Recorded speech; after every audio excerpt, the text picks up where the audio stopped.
Hi friends, welcome back to Sanjayam நானும் vlog channel. இன்றைக்கி இந்த வீடியோவில் நம்ம பார்க்க போகிறது குற்றாலம் விலாக் பார்ட் 2. இதுக்கு முந்தின வீடியோ நான் குற்றாலம் விலாக் பார்ட் 1 போட்டிருக்கேன். அதுதான் இப்போ நம்ம பார்த்துட்ருக்கோம் பாருங்கள். அந்த வீடியோஸ்லாம் கதை புக்கு படிக்கும்போது முன்கதை சுருக்கம் பார்ப்போம் பார்த்தீங்களா, அந்த மாதிரி தான் நான் இப்போ போட்டிருக்கேன். நீங்கள் இன்னும் பார்ட் 1 பார்க்கலையா, எண்டு கார்டில் நான் லிங்க் கொடுக்குறேன். உங்களுக்கு டைம் கிடைக்கிறப்ப போய் பாருங்கள். நாங்கள் ஃபேமிலியாக போகிற ட்ரிப் தான் நம்ம சேனலில் நான் விலாகாக அப்லோட் பண்ணியிருப்பேன். ரொம்ப ஜாலியாக இருக்கும். ஃபஸ்ட் டைம் ஃப்ரெண்ட்ஸோடு நாங்கள் ட்ரிப் போனோம். ரொம்ப என்ஜாய் பண்ணோம். இந்த வீடியோ பார்த்திங்கன்னா ரொம்ப ஜாலியாக இருக்கும். வீடியோ ஸ்கிப் பண்ணாமல் பாருங்கள். வீடியோ ஃபுல்லாக பார்த்துட்டு பிடிச்சிருந்தா லைக் பண்ணுங்கள். இப்போ தான் நீங்கள் ஃபஸ்ட் டைம் நம்ம சேனலில் பார்க்குறீங்கன்னா சப்ஸ்கிரைப் பண்ணிக்கோங்க. கூடவே இருக்க பெல் சிம்மில் கிளிக் பண்ணிக்கோங்க. அப்போ நான் நெக்ஸ்ட் நியூ வீடியோ போஸ்ட் பண்ணது உங்களுக்கு நோட்டிஃபிகேஷன் வந்துடும். இப்போ பார்ட் 2 வீடியோ பார்க்கலாம். நாங்கள் வந்து தென்காசி வந்ததும் குற்றாலத்தில் மெயின் ஃபால்ஸ் போய் ஃபஸ்ட்டு குளித்தோம். அப்புறம் ப்ரைவேட் ஃபால்ஸில் போய் குளித்தோம். லஞ்ச் சாப்பிட்டுட்டு நெக்ஸ்ட்டு நாங்கள் ஐந்தருவி போகலான்னு சொல்லிட்டு போனோம். அங்கே பார்த்திங்கன்னா சரியான ரஷ். இந்த ரஷ்ட்டில் நம்ம குளிக்க முடியாது அப்படின்றதுக்காக நாங்கள் வெளியே நின்று வீடியோ ஃபோட்டோஸ் மாத்திரம் எடுத்துகிட்டு ரூமில் போயிட்டு ரெஸ்ட் எடுக்கலாம் அப்படின்றதுக்காக நாங்கள் எங்கள் ரெசார்ட்டுக்கு கிளம்பிட்டோம். நாங்கள் ஸ்டே பண்ண ரெசார்ட் பேர் வந்து the mount view castle hotels and resorts. இதுதான் என்ட்ரன்ஸ். ரொம்ப நல்லா இருந்தது. ரூம்ஸ்லாம் single room, double room, deluxe room எல்லாமே ஏசி தாங்க. இந்த ஊருக்கு ஏசியே வேண்டாம். குற்றாலம் தான் பாருங்கள், அப்படி காற்று சிலு சிலுன்னு இருந்தது. பால்கனி வச்சு, அப்புறம் டீலக்ஸ் ரூமில் பார்த்திங்கன்னா டைனிங் டேபிள்லாம் போட்டு ஒரு 5-6 பேர் ஃபேமிலியோடு தங்குற மாதிரி ரொம்ப சௌகரியமாக இருந்தது. கதவே மூட முடியலைங்க, அந்தளவு காற்று. உங்களுக்கு என்ட்ரன்ஸே பார்க்கும்போது தெரியும். ரொம்ப நல்லா இருந்தது. எல்லோரும் ரூமுக்கு போயிட்டு நல்லா தூங்கி ரெஸ்ட் எடுத்துகிட்டு ஈவினிங் நாங்கள் தென்காசி கோயிலுக்கு போகிறதா பிளான். எல்லோரும் ரெஸ்ட் எடுத்ததுக்கப்புறமா அப்படியே ரெடியாக ஆரம்பித்தோம். நான் பால்கனியிலேருந்து வெளியே இருந்தெல்லாம் நிறைய வீடியோஸ்லாம் எடுத்தேன். கண்ணுக்கு குளிர்ச்சியாக எங்கே பார்த்தாலும் அவ்வளோ பச்சை பசேல்னு ரொம்ப நல்லா இருந்தது ஊரே. குற்றாலம் பார்த்திங்களா, சொல்லவே வேண்டாம். காற்றுக்கு பஞ்சமே கிடையாது.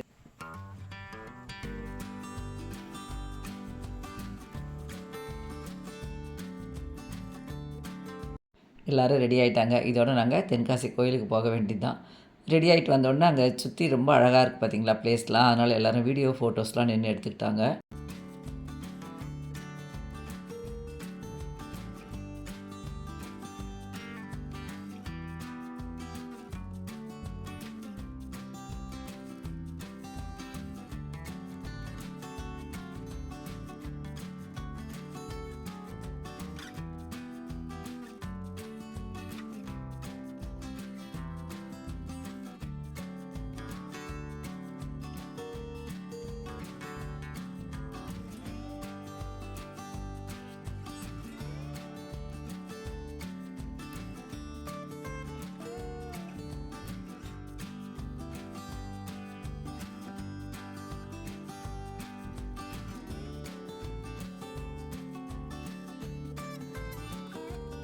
இந்த தம்பி பேர் மகேஷ்ங்க. இவர்கிட்ட கேட்கலாம், நாங்கள் வந்ததுலேருந்து எங்கெல்லாம் போனோம். மகேஷ்ட சொல்லி எங்கெல்லாம் போனோம், எங்கே குளித்தோம். பழைய குற்றாலத்தில் குளிச்சுட்டு அங்கேருந்து நேராக ஹோட்டல் பிரேக்ஃபாஸ்ட்டு. என்ன ஹோட்டலு? மருதம் கரெக்ட். அதில் போயிட்டு பிரேக்ஃபாஸ்ட் சாப்பிட்டு அங்கேருந்து அப்படியே அது என்ன இடம்? அது இதுக்கு போனோம். என்னது அது? Private falls.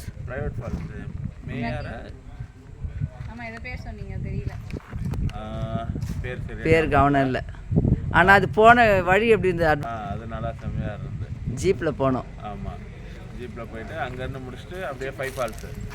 ஆமாம், அங்கேருந்து நேராக வந்து தென்காசியில் சாப்பிட்டு அப்புறம் 5 ஃபால்ஸ் முடிச்சுட்டு நேராக ரூமுக்கு வந்தோம். இப்போ எல்லாம் ஃப்ரெஷ்ஷாக ரெடி ஆகிட்டு தென்காசி கோயிலுக்கு போகிறோம். ஆமாம், கோயிலில் போயிட்டு நாங்கள் மீட் பண்ணுறோம். இவங்க வந்து அவங்களோட ஒய்ஃபு.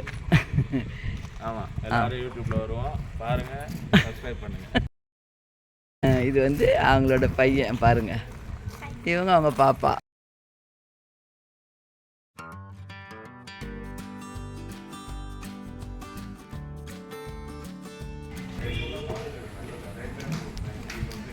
எல்லோரும் ரெடி ஆகிட்டு வந்துட்டுருக்கோம் கோயிலுக்கு போகிறதுக்கு. நல்லதுதான், நல்லா கரெக்டாக இருக்கும்.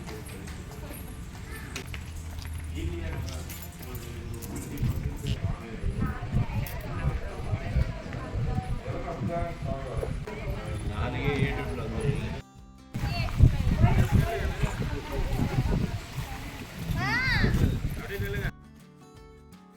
எல்லாருமே இறங்கி வந்துட்டாங்க. எல்லோரும் ஃப்ரெஷ்ஷாக இருக்கும்போதே ஒரு குரூப் ஃபோட்டோ எடுத்துக்கோன்னு சொல்லிட்டு குரூப் ஃபோட்டோ எடுத்தோம். இவங்க எல்லோரும் சேர்ந்து தாங்க நாங்கள் போனோம். இதில் வந்து என்னோட சேர்த்து இன்னும் 2 பேர் மிஸ்ஸிங்.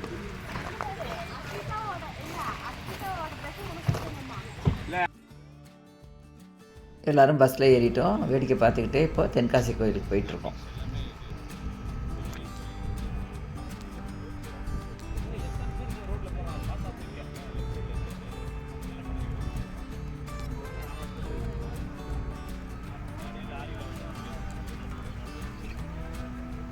நாங்கள் யாருமே ரூமில் காஃபி, டீ எதுவுமே சாப்பிடல. சரி கோயில்கிட்டே இறங்கி அங்கே வந்து காஃபி, டீ, ஸ்நாக்ஸ்லாம் சாப்பிட்டு அதுக்கப்புறமா கோயிலுக்கு போகலான்னு போனோம்.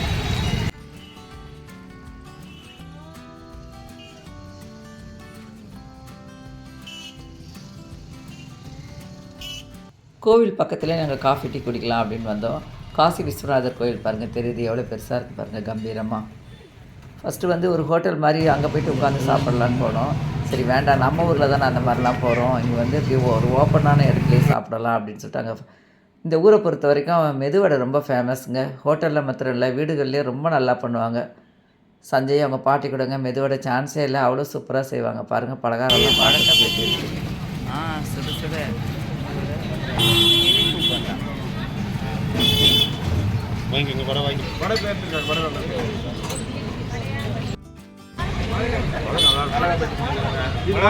சாப்பிட போறீங்களா? இங்கே குடுறா, இங்கே குடுறா. எல்லோரும் நல்லா திருப்தியாக யாராருக்கு என்ன வேணுமோ சாப்பிட்டுட்டு கிளம்பிட்டோம். ஆனால் எங்கள் சஞ்சய் மாத்திரம் பாருங்கள், காஃபி டீயும் குடிக்க மாட்டான், இந்த மாதிரி ஸ்நாக்ஸ் எதுவுமே சாப்பிட மாட்டான். அவன் சும்மா நின்று எல்லாருக்கும் ஹெல்ப் பண்ணிவிட்டு வேடிக்கை தான் பார்த்துட்டு இருந்தான். இது ஒரு மெயின் ரோடுங்க, அதனால் பார்த்திங்கன்னா வண்டியெல்லாம் அதிகமாக போகும், சவுண்டு அதிகமாக இருக்குது பார்த்திங்களா. இங்கே வந்து டீ கூட ரொம்ப ஃபேமஸ்ங்க. இஞ்சி டீ எல்லாம் அவ்வளோ சூப்பராக போட்டு கொடுப்பாங்க. ஃப்ரெஷ்ஷாக இஞ்சி தட்டி போட்டு தருவாங்க. அதே மாதிரி பூ கூட பாருங்கள், அவ்வளோ நல்லா ஃப்ரெஷ்ஷாக வாசனையாக இருக்கும்.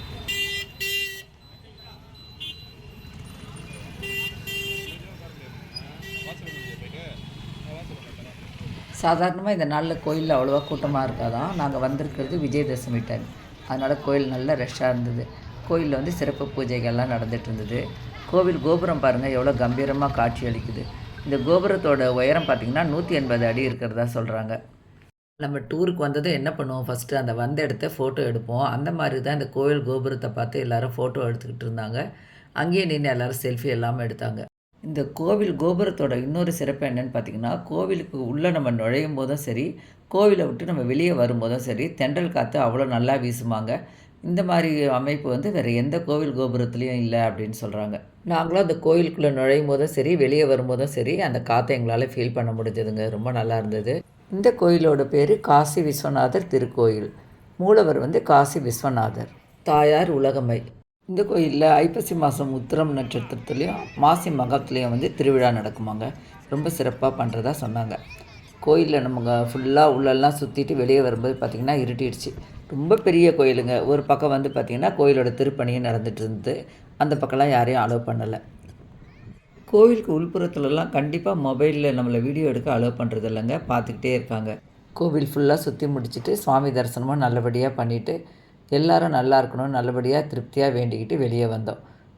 திருநெல்வேலியோ இல்லை தென்காசியோ வந்துட்டு ஊருக்கு போகிறோன்னா கண்டிப்பாக அல்வா இல்லாமல் போகக்கூடாது. இந்த ஊரில் ரொம்ப ஸ்பெஷலே பார்த்திங்கன்னா அல்வா தான். சுற்றி நிறைய ஸ்வீட் ஸ்டால் இருந்தாலும் இந்த கடையில் தாங்க ரொம்ப ஸ்பெஷல். பக்கத்துலேயே இன்னொரு கடையும் இருக்குது. பார்த்தா அங்கே ஒருத்தர் 2 பேர் தான் இருக்காங்க. இந்த கடையில் பார்த்திங்கன்னா ரொம்ப சின்ன கடை தான், அவ்வளோ ரஷ் இருந்தது. வழக்கமாக இந்த கடையில் தாங்க இவங்க ஸ்வீட்ஸ் வாங்குறது. அது மெயினாக அல்வா, மிக்சர் எல்லாமே. ரேட்லாம் கூட பார்த்திங்கன்னா நல்லா ரீசனபிளாக இருக்கும். நீங்கள் யாராவது தென்காசி வந்திருந்து கோயிலுக்கு வந்துட்டிங்கன்னா இந்த ஷாப்பில் ஸ்வீட்ஸ் வாங்கியிருக்கீங்களான்னு சொல்லுங்கள். அப்படி புதுசாக யாராவது வந்தாலும் இங்கேயே நீங்கள் வாங்குங்க, ரொம்ப நல்லாயிருக்கும் டேஸ்ட்டு. யாராருக்கு என்னென்ன வேணும்னு கேட்டு ஒருத்தராக இவங்களே போய் எல்லாருக்கும் வாங்கிட்டு வந்துட்டாங்க. ரூமில் போய்ட்டு பிரிச்சுக்கலாம் அப்படின்னு. அங்கேருந்து வேனில் போகும்போது பார்த்திங்கன்னா சிக்னலுங்க, சரியான டிராஃபிக் நேரம் ஒரு 8 மணி அப்படி இருக்கும். அந்த டிராஃபிக்கில் நின்ன நேரத்தில் எனக்கு இந்த கடை ஒன்று கண்ணில் தென்பட்டதுங்க. இதில் இருக்கிறதுலாம் என்னென்னு பாருங்கள், எல்லாம் பழைய காலத்து பொருட்களுங்க. ரொம்ப அழகாக இருந்தது. எனக்கு வந்து டிராஃபிக் இருந்தது ரொம்ப நல்லதாக இருந்ததுன்னு சொல்லிட்டு வழக்கம் போல் என்னோடய வேலையை நான் வீடியோ எடுக்க ஆரம்பிச்சிட்டேன். இப்போ பாருங்கள், பெரிய பெரிய இட்லி பாத்திரத்துலேருந்து ஒவ்வொன்றுமே தனித்துவமான விஷயங்கள். அம்மி, உரல் இந்த மாதிரி எல்லாம் கூட வச்சுருக்காங்க அந்த கடையில். இன்னொன்று, அந்த ஷாப்பில் வந்து அவ்வளோவா வெளிச்சம் பத்தலை, இருந்தாலும் நான் ஊஞ்சல்லாம் வச்சுருக்காங்க பாருங்கள். ஒன்று ஒன்று நான் அப்படியே பார்த்து ரசித்து வீடியோ எடுத்தேங்க. அப்படியே லைட்டாக டிராஃபிக்கும் குறைஞ்சது. அங்கேருந்து நாங்கள் மூவ் பண்ண ஆரம்பிச்சிட்டோம். எல்லோரும் இப்போ மறுபடியும் டின்னர் சாப்பிட்ணும் இல்லையா, அதுக்காக நாங்கள் வழக்கமாக எங்களுக்கு ரொம்ப பிடிச்ச ரெஸ்டாரண்ட் அந்த மதுரம்க்கு தான் போயிருந்தோம்.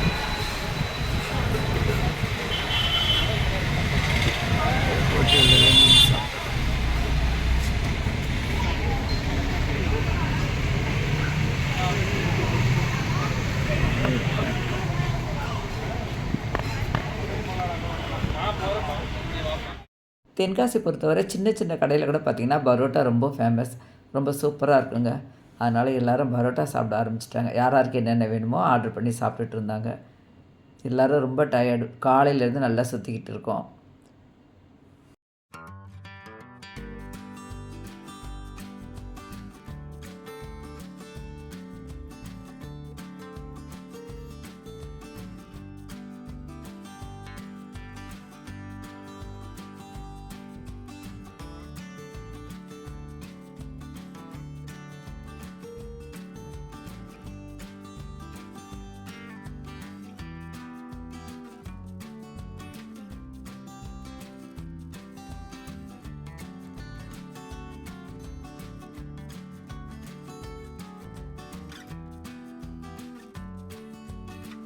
வரும்போதே பார்த்தேன், என்ட்ரன்ஸில் பார்த்தீங்கன்னா குழிப்பணியாரம், ஆப்பம் இதெல்லாம் ஊற்றிட்டு இருந்தாங்க.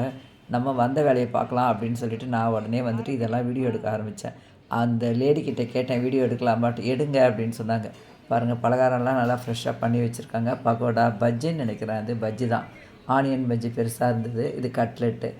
எனக்கு அந்த பெரிய கல்லில் பணியாரம் ஊற்றுறத பார்த்து வீடியோ எடுக்கணுன்னு தான் ஆசையாக இருந்தது. இதெல்லாம் சும்மா லைட்டாக வீடியோ எடுத்துகிட்டு அவங்கக்கிட்ட போய் நின்றுக்கிட்டேன். அவங்க அந்த ஒரு லேடியே பார்த்திங்கன்னா ஒரு பக்கம் பணியாரம் ஊற்றிக்கிட்டு இருக்காங்க. அதே டைமில் அது வேகிற டைமில் பார்த்திங்கன்னா பக்கத்துலேயே வந்து ஆப்பமும் ஊற்றுறாங்க. அதை வேடிக்கை பார்த்துக்கிட்டு இந்த பக்கம் வந்தேன். காஃபி மாஸ்டர் வந்து காஃபி போட்டுக்கிட்டு இருந்தார். ஃபில்டரில் அப்போ தான் காஃபி தூள் மிக்ஸ் பண்ணிக்கிட்டு இருந்தார். என்ன பண்ணுறாருன்னு பார்த்தேன். ஃபஸ்ட்டு கீழே பெரிய ட்ரம் இருக்குது. அதுக்கு மேலே பார்த்திங்கன்னா ஒரு சின்னதாக செப்பரேட்டாக ஒரு பாத்திரம் இருக்குது. அதில் வந்து ஃபஸ்ட்டு சர்க்கரை போட்டார். நெக்ஸ்ட்டு காஃபி தூள் போட்டார். அதுக்கு மேலே நல்லா தளன்னு கொதிக்கிற தண்ணி ஊற்றிருக்காரு. நான் கேட்டேன், ஒரு சிலர் வந்து காஃபியில் சுகர் வேண்டான்னு சொல்லுவாங்க, நீங்கள் இது மாதிரி போட்டிருக்கீங்களேன்னு. அது லைட்டாக தான் போட்டிருக்கு, அது ஒன்றும் பெருசாக தெரியாது. இன்னொன்று அப்போ தான் வந்து டிகாஷன் நல்லா திக்காக இருக்கும் அப்படின்னு சொன்னார். இப்படி வந்து ஒரு சிலர் வந்து சுகரே வேண்டான்றாங்க காஃபிக்கு, ஒரு சிலர் நார்மல் சுகர்னு சொல்கிறாங்க.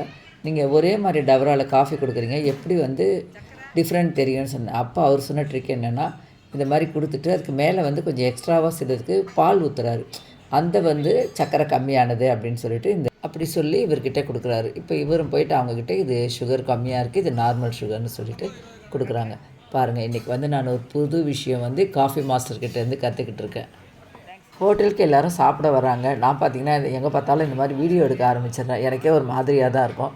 சரி, இவருக்கும் ஒரு தேங்க்ஸ் சொல்லிவிட்டு நான் அங்கேருந்து பணியாரம் செய்கிறவங்கக்கிட்ட கிளம்பிட்டேன். அதுக்குள்ளே அந்த பணியாரம் நல்லா வெந்து இவங்க திருப்பி விட ஆரம்பிச்சிட்டாங்க. இது வந்து இனிப்பு பணியாரம், பக்கத்தில் இருக்கிறது கார பணியாரம். எவ்வளோ டைமிங் பாருங்கள். ஒன்று ஊற்றுறாங்க, அது வெந்து எடுக்கிறதுக்குள்ளே அடுத்தது ஊற்றுறாங்க, திருப்பியும் விடுறாங்க. கரெக்டாக இருக்குது. அந்த மாதிரி செய்யும்போது தான் கலர் பார்த்திங்கன்னா நல்லாயிருக்கு. பணியாரத்தை வேடிக்கை பார்த்துக்கிட்டே நான் அப்படியே உங்கள்கிட்ட ஒன்று சொல்லிடுறேங்க. நம்ம சேனலை இப்போ தான் நீங்கள் ஃபர்ஸ்ட் டைம் பார்க்குறீங்களா அப்படின்னா சப்ஸ்கிரைப் பண்ணிக்கோங்க. கூடவே இருக்க பெல் சிம்பிளை கிளிக் பண்ணிக்கோங்க. அப்போ தான் நான் நெக்ஸ்ட்டு நியூ வீடியோ போஸ்ட் பண்ணது உங்களுக்கு நோட்டிஃபிகேஷன் வந்துடும். இது வந்து குற்றாலம் விலாக் வந்து பார்ட் 2 தாங்க. இன்னும் பார்ட் 3 கூட இருக்குது. அது வந்து மணிமுத்தாறு அங்கெல்லாம் போகிறதெல்லாம் நான் வீடியோ எடுத்திருக்கேன். இதே வீடியோவில் நம்ம தொடர்ந்து போட்டோம்னா வீடியோ ரொம்ப லென்த்தியாக போகும், பார்க்குறவங்களுக்கு ரொம்ப போர் அடிச்சிடும். அதுக்குள்ளே இந்த பக்கம் வந்திருக்காங்க. அவங்க ஆப்போ ஊற்றின டைமிங் தெரிஞ்சு கரெக்டாக வந்து எடுத்துட்டாங்க பாருங்கள். ஒரே மாதிரி கலரில் சுற்றியும் நல்லா கிறிஸ்பியாகவும் சென்டரில் நல்லா சாஃப்டாகவும் ஆப்போ வந்திருக்கு.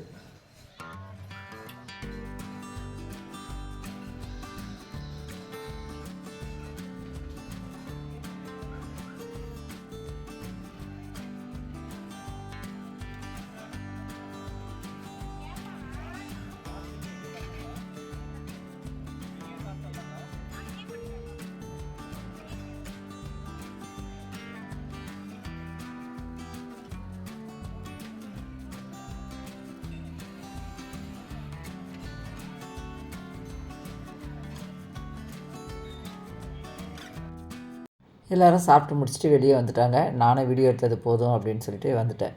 இப்போ அந்த பஸ் வந்து நாங்கள் கொஞ்சம் டிராஃபிக்காக இருக்குன்றதுக்காக கொஞ்சம் தள்ளி நிறுத்திருந்தாங்க. அது வந்ததும் எல்லோரும் ஏறிட்டோம். எல்லோரும் கலகலப்பாக பேசி சிரிச்சுக்கிட்டே வந்தோங்க. இப்போ நம்ம வீடியோவோட எண்டுக்கு வந்துட்டோம். வீடியோ இதோட முடிச்சுக்கலாம். வீடியோ பிடிச்சிருந்ததாங்க. பிடிச்சிருந்தால் மறக்காமல் லைக் பண்ணி உங்களுக்கு பிடிச்சவங்களுக்கு ஷேர் பண்ணுங்கள். தொடர்ந்து சஞ்சயன் வானம் விலாக் சேனலில் பாருங்கள். இது வரைக்கும் நீங்கள் சப்ஸ்கிரைப் பண்ணலைன்னா மறக்காமல் சப்ஸ்கிரைப் பண்ணிக்கோங்க. கூடவே இருக்க பெல் சிம்பிளை கிளிக் பண்ணிக்கோங்க. குற்றாலம் பார்ட் 3யும் இருக்குங்க. அந்த வீடியோவில் என்னெல்லாம் வரும்னு பார்த்தீங்கன்னா, மணிமுத்தாறு வரும். எங்கள் ரிலேட்டிவ் வீட்டுக்கு நாங்கள் போயிருந்தோம். அந்த இன்ட்ரெஸ்டிங்கான வீடியோஸ்லாம் நம்ம பார்க்கலாம். இது வரைக்கும் சஞ்சய் நானும் விலாக் சேனலை தொடர்ந்து பார்த்து சப்ஸ்கிரைப் பண்ணி சப்போர்ட் பண்ணி கமெண்ட் பண்ணுறவங்க எல்லாருக்கும் ரொம்ப ரொம்ப தேங்க்ஸ். இதே மாதிரி வேறு ஒரு இன்ட்ரெஸ்டிங்கான வீடியோவோடு நம்ம மீட் பண்ணுவோம். தேங்க்யூ.